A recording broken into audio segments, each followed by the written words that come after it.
Good day, YouTube, and welcome to another episode of the Albino Rhino Beer Review. Today you have the Rhino. We're looking at this beer right here in my hand.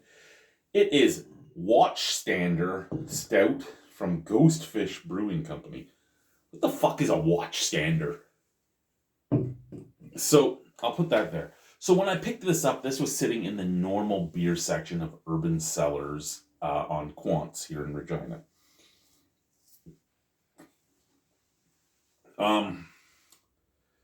Where that sits is that it probably shouldn't have been in the regular portion of Quantz's beer. It really probably shouldn't have been. It just, why? Because what I ended up buying, and I wish my wife was out here to try this with me, was a gluten-free beer. You know what beer is missing when it's gluten-free? The fucking gluten. So, this is gluten-free, sans gluten. Transcend your limits.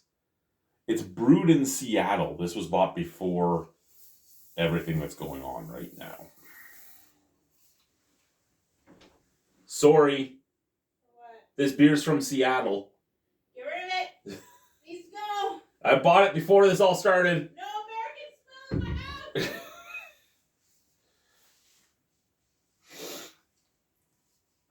Pack it up, send it back to Seattle. Watchstander Stout. Roasted and malted millet, buckwheat, and brown rice deliver coffee toasted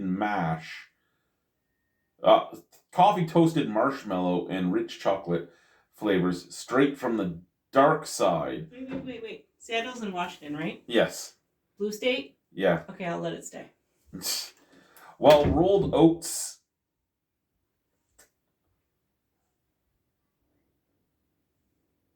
contribute a fluffy and satisfying mouthfeel, now everyone can safely explore the shadowy side of craft thanks to Watchstander. Produced and canned by Ghostfish in Seattle, Washington, USA. Imported by Afic Essam Canada Corp. In BC. Malted millet, buckwheat, certified gluten-free oats. Wait. Okay.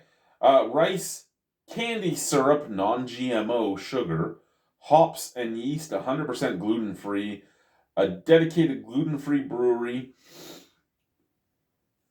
6.5% alcohol by volume. I knew nothing about these guys when I picked it up. I'm just like, hey, Ghostfish! That sounds cool! I like Ghostfish. I don't know if any of you have ever seen a Ghostfish, but I also like knife fish. Knife fish are cool too.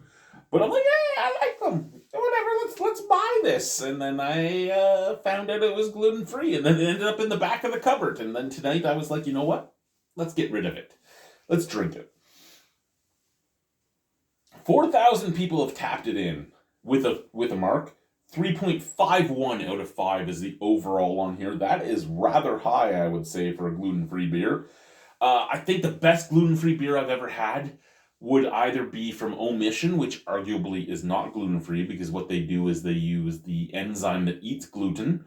And from what I've been told by some of my friends that have celiac, is that the enzyme does not make it so they can enjoy it without having the pain. And if we're not looking at something from them, Green King, I believe was the name of it. It was a brewery from the UK, and they made the next best gluten-free I've ever had. My buddy John from Nickelbrook, I love you, John. Fuck your gluten-free beer. No, that was a inside joke from years and years and years ago, but it is what it is. I was not a fan of that beer. Was not. What do we have on here? Explore the dark side of beer with Watchstander Stout. Dark roasts of malted millet, buckwheat, and brown rice contribute dark chocolate, toasted marshmallow, and coffee flavors. We added certified gluten-free oats to provide a satisfying and fluffy mouthfeel. Pair it with freshly baked cookies next to a warm fire. Contains gluten-free oats. So who has had this? AV has had it. And he purchased it right from the brewery. Oh, well, these are people I don't know. Why am I naming them? I'm looking quickly to see if anyone's made a comment about. That's a pretty decent stout. It does taste like there's more alcohol in it than it says, though. Okay, let's try the beer. Now, just before this review, we did a McKellar stout. And I kind of did that on purpose. Because, yes, this video will go up before that one. Most likely, because I always do oldest, newest, oldest, newest, oldest, newest. But...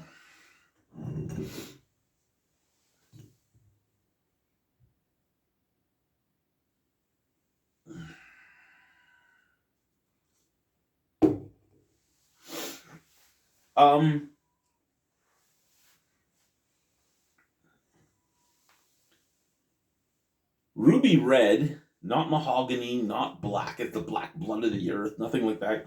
Ruby red, very nice mocha head. 3 fingers. I'm pretty impressed by that, to be honest. I'm pretty impressed by that. The snap crackle pop is pretty immense, but the head is staying around. Like, I'm actually kind of amazed that the head is sticking around and it's snap crackle and popping. I can't say I'm against that. I really can't.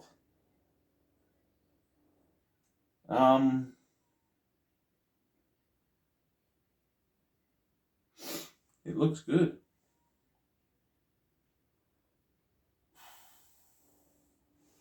I guess it's time to give it a smell. So if you put this down in front of me, could I tell you it was gluten-free? No. Millet, usually don't like a lot of millet gluten-free beers. Buckwheat beers usually have... Both millet and buckwheat have a very recognizable flavor, but not nearly as recognizable as sorghum. So the fact that this is not a sorghum beer makes me a little excited. And then gluten-free oats, I've never really even heard of gluten-free oats. I can't say I have. I know.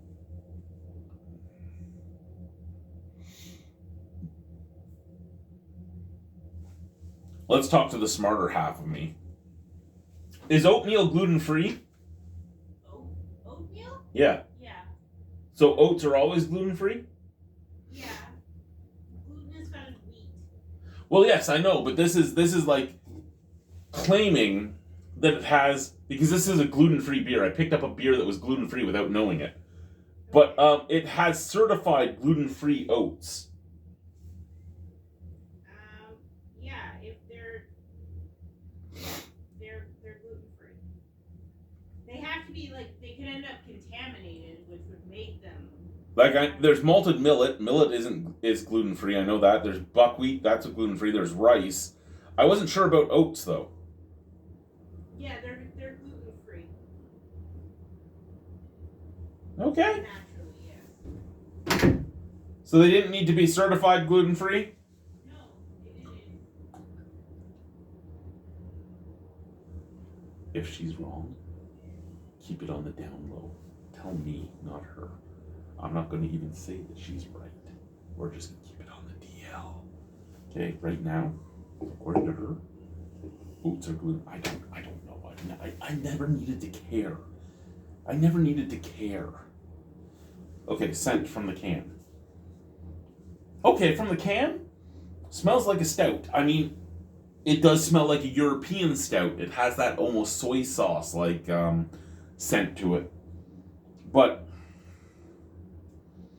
it has like a dark roastiness, almost like a burnt toast scent.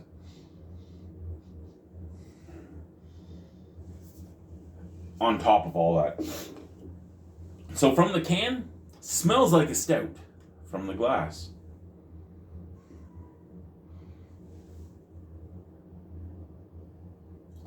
From the glass, it kind of just smells like a a dark beer even. So yes, unlike a lot of gluten-free beers, this one smells like a beer. I'll give it that. It smells like a beer. Cheers, let's try it.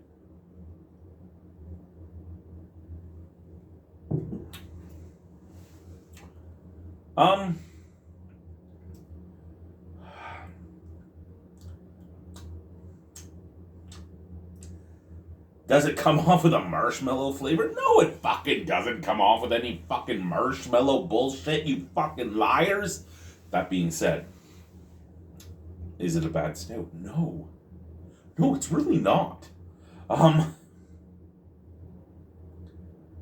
It's a little more bitter and burnt than I'd expect.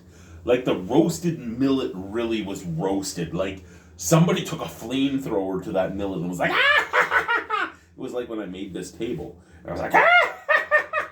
But you see, I left some white spots. I left some light colors as I was flaming it out.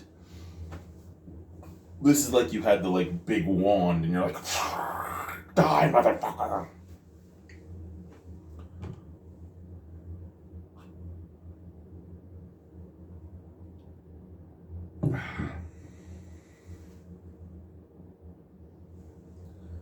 That is nice. Like,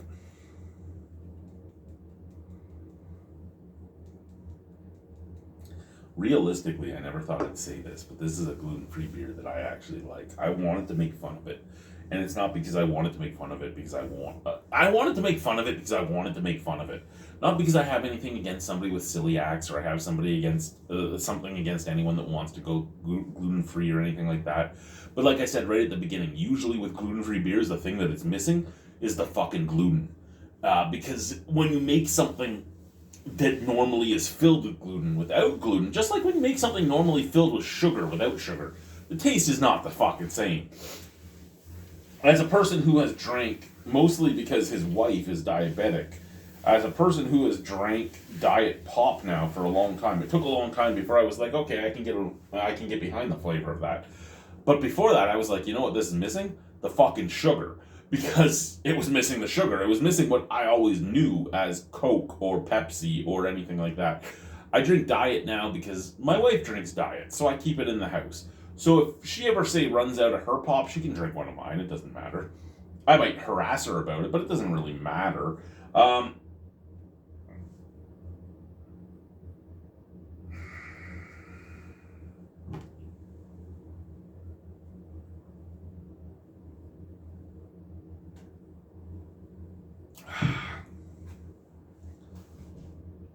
Roasty, toasty, chocolate, coffee.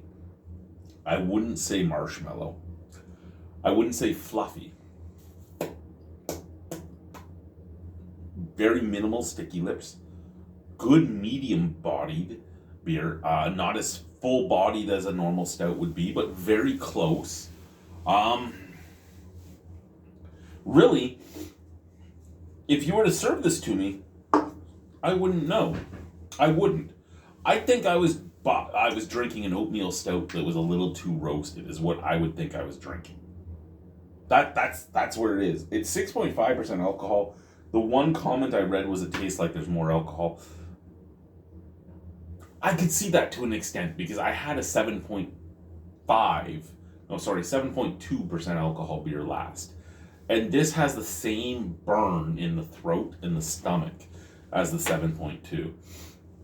However, you're in Canada, you can go up or down by 0.5, sorry. 0.5%. So, I mean, you could be up to 7. You could be up to 7. Can most people tell the difference between 6.5 and 7? I don't think so.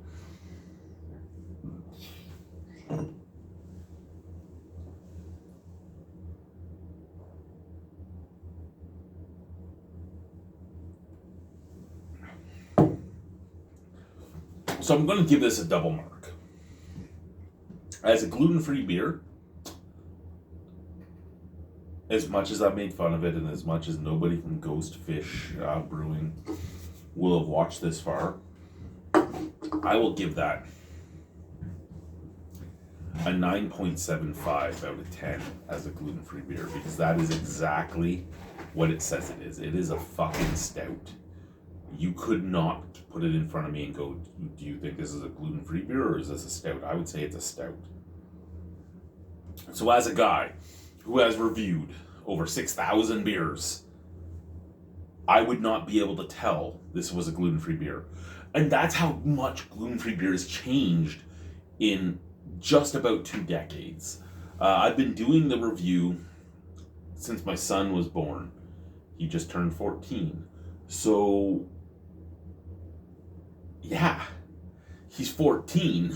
I've had over 6,000 beers, almost 7,000 in those 14 years that I've reviewed.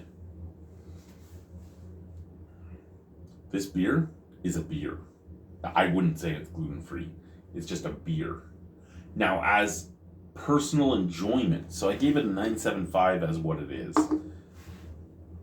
Personal enjoyment, that's probably worth an 8.25. That, other than the fact that it's a little too roasted, and I think it's a little too roasted to hide some of the flavors of the millet and the buckwheat, to make it come off more like a real beer.